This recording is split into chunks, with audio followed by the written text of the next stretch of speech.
Welcome to the Meditation Realm, Planeswalkers. I'm Caleb, your guide to these blind eternities, and in today's video we have another one of the Lord of the Rings Commander decks from the Tales of Middle-earth. But today we're going through the last one in our bundle. We have the Elven Council. This is the blue-green deck. Check out the sweet synergies of this elf/scry related deck. Hopefully we'll get lucky with our collector sample pack, but you know, either way, it's always glad to have you here. Always fun to check out the new cards. A lot more fun to be able to play with them. If you haven't got to play in any of the events, I highly recommend hopping on Arena and playing some of the sealed that they got going on. This set is a lot of fun to draft. Definitely a lot of fun to draft and do the sealed environments. Alright, it's got the usual 1/1 counters and whatnot in it. Looks like my camera's having a hard time adjusting focus here. Let me see if I can catch it up here in a second.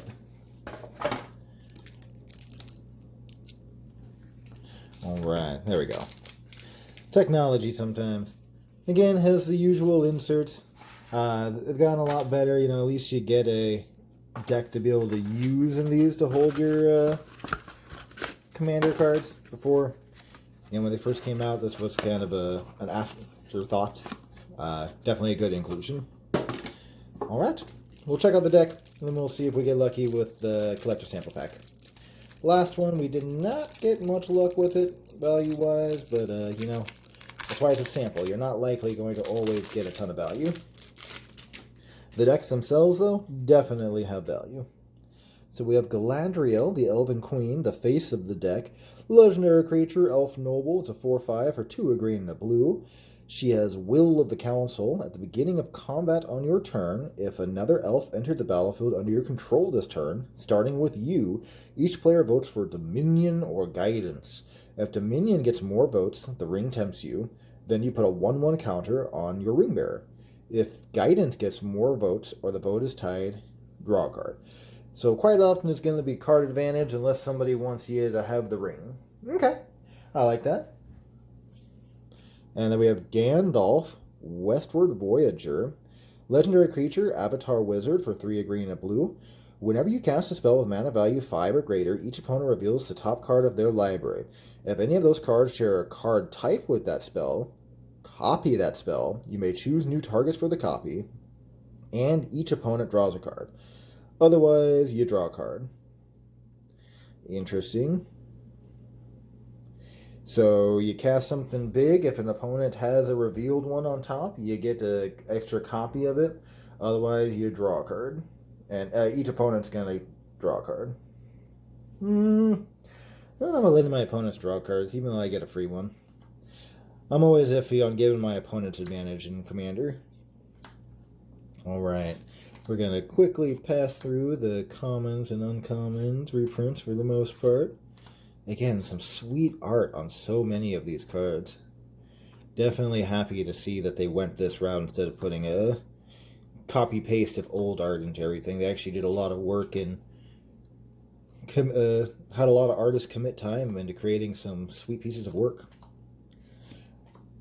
I highly recommend picking this up. Even though you might not play all the cards in all your decks, a lot of these will be good options to use in amongst your commander decks, and they have some unique art that you're not going to see again likely, just because it's one of those products that are universes beyond, and we don't really see much reprints for those. They're doing that purposefully, and it's kind of like why we're not likely going to see anything for the 40k decks as well, as far as those reprints. Lightning Greaves, speaking of reprints, that's another good one for commander decks. It is definitely a staple. Alright, so we have a rare here, Raise the Palisade. It's a sorcery. For 4 blue, choose a creature type. Return all creatures that aren't of the chosen type to their owner's hand. So in this deck, you're going to choose Elf and then return all non-elves.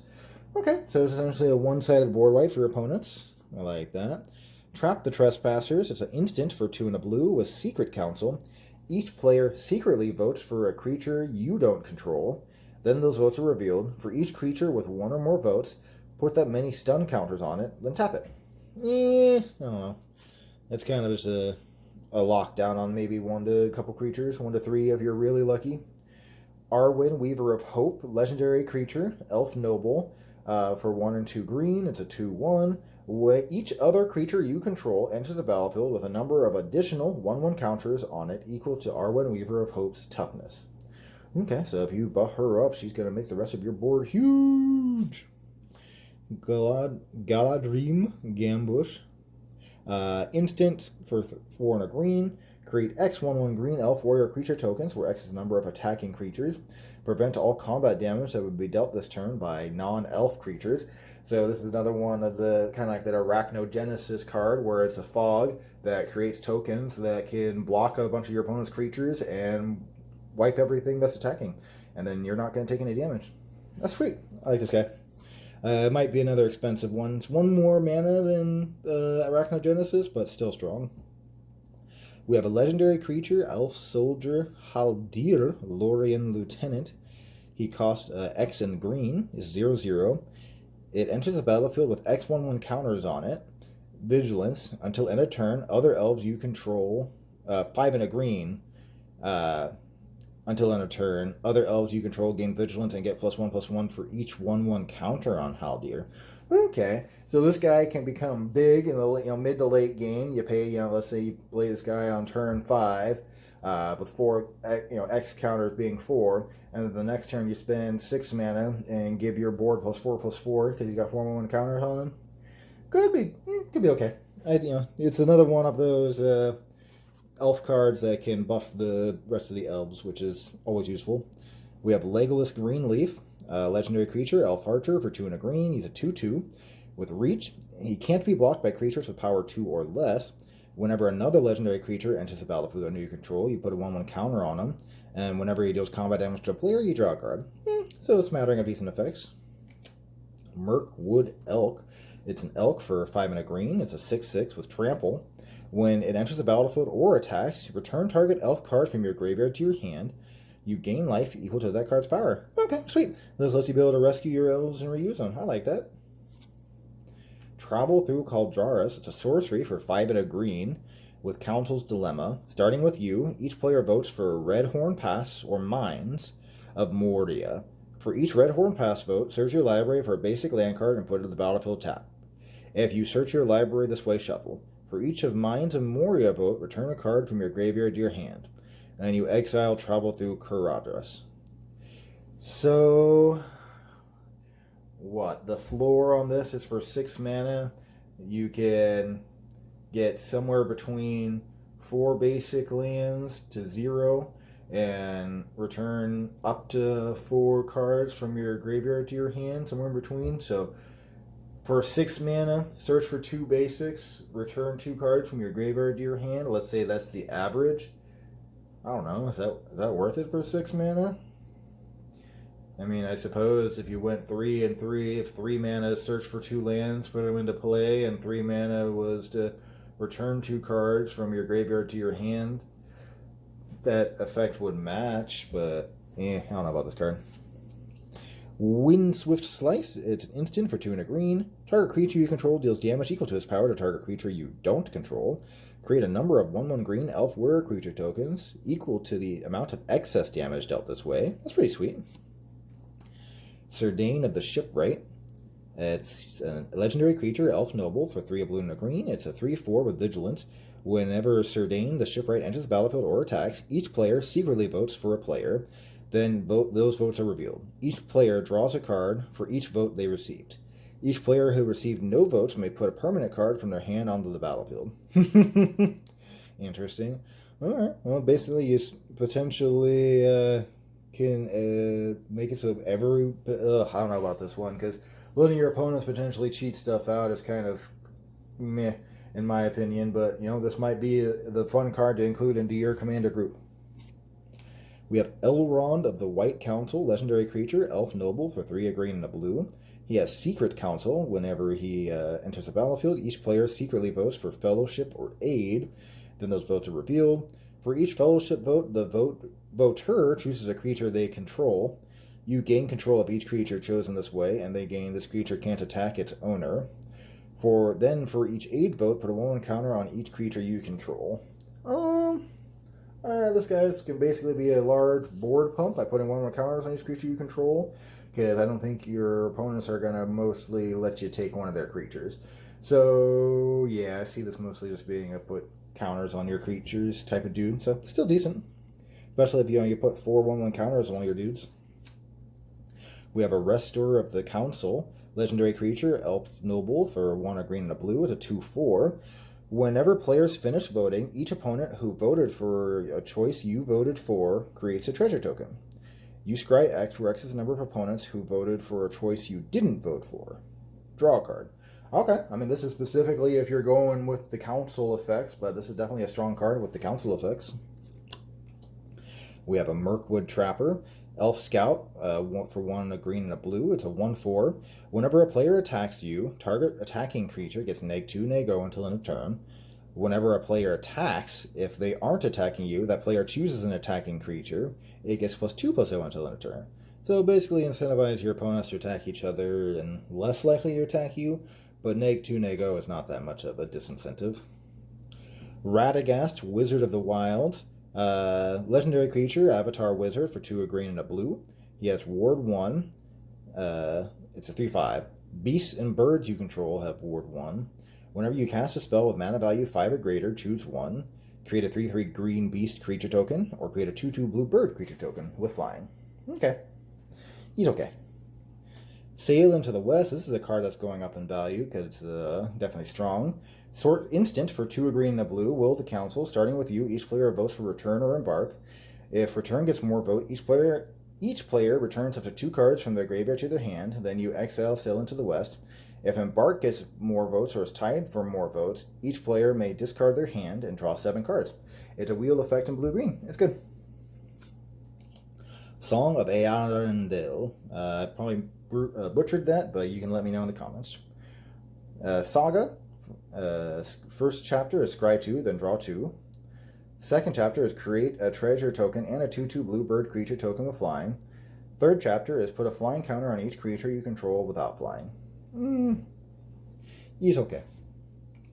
We have Lothlorien Blade. It's an equipment for 3 mana. Whenever equipped creature attacks, it deals damage equal to its power to target creature defending player controls. It costs 2 to equip on an elf, otherwise it costs 5 to equip. Oof! So, I mean, this might be better suited for an elf deck to be able to go aggro with, but I don't know. The fact that you have to attack and the attacking creature deals damage equal to its power, unless you've buffed your board already, like, this, you gotta put a lot in to make this work, I feel. Model of Unity, a 3 mana artifact. Whenever players finish voting, you and each opponent who voted for a choice you voted for may scry 2. And it's a mana rock. Add 1 mana of any color. Again, it matters if you're doing the Will of the Council effects. We have a Colossal Whale. I believe this is a reprint. Island Walk. Whenever Colossal Whale attacks, you may exile target creature defending player controls until Colossal Whale leaves the battlefield. I like that, though. That's strong. Okay, yep. Devastation Tide, reprint, Mystic Confluence. Plea for Power, Swan Song, nice reprint, definitely worth using. Asceticism, another pretty good one. Elvish Archdruid, Elvish Piper, Elvish War Master, Genesis Wave, good old Genesis Wave. Heroic Intervention, another strong reprint, good value.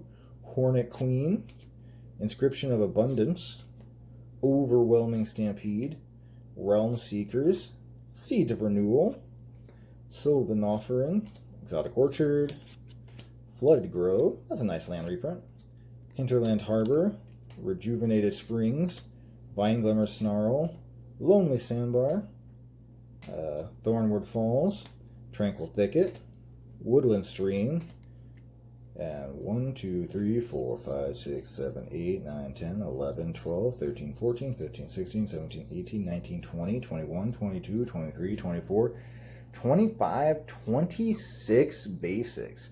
Man, that's so many basics. Again, I think we've got too many good lands now that are either like a bulk rare or uncommon that you shouldn't be giving us north of 20 basic lands, Wizards. I don't know about that one. That's probably the most disappointing as far as the land base. I mean, some other decent lands in there, but we got 1, 2, 3, 4, 5 rare lands. And I know there are more blue-green lands that we can be using. Oh well. But hey, it's about time we saw one of these reprints into a deck, unless you control 2 or more opponents. These need to see more Commander reprints. They're just like the best basic, not basic land, but one of the best lands to basically play for Commander. They always come into play untapped. Yeah, card's amazing. I highly recommend getting those lands if you haven't picked up that cycle. There's a full cycle of them. Alright, Planeswalkers, let's see if we get lucky here with this sample pack. And, drum roll, it is Minas Tirith. Hey, it's pretty. It's a great card for Commander. I don't think it's worth much value, but still a great card. And we got Knights of Dol Amroth.